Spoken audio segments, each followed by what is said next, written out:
Daddy. Ndipo. Musoro wangu udaurukwa. Matanga. Nema nails foot. Iwe ni 2 days atatanga kudana naye zuwa kuno utoro kwezi. Baby kani. Zvakaita nzara dzangu. Ipesti sleep over. Wotuda zvokuti zvoda uri kuzwa musoro. Aiwa. Baby come on, tuma small one. Tuma small tupi. Tuma small one. Aiwa, unofana unyara zvimwe zvacho unofana unyara sha.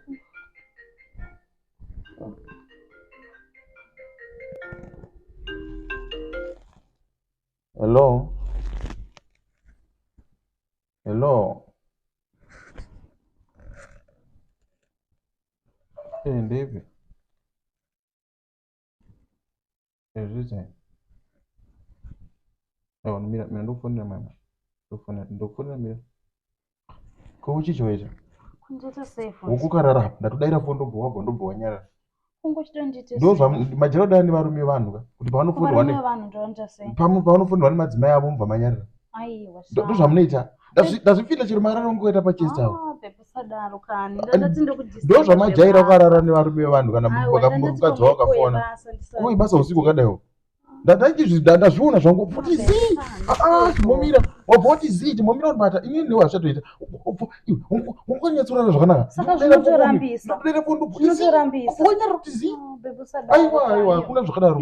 Izvi zvinoitwa nevanhu majera kuna nevarume vanhu. Haundibvari. Unodza unondudza. Wakufana kubuda uende kwawe.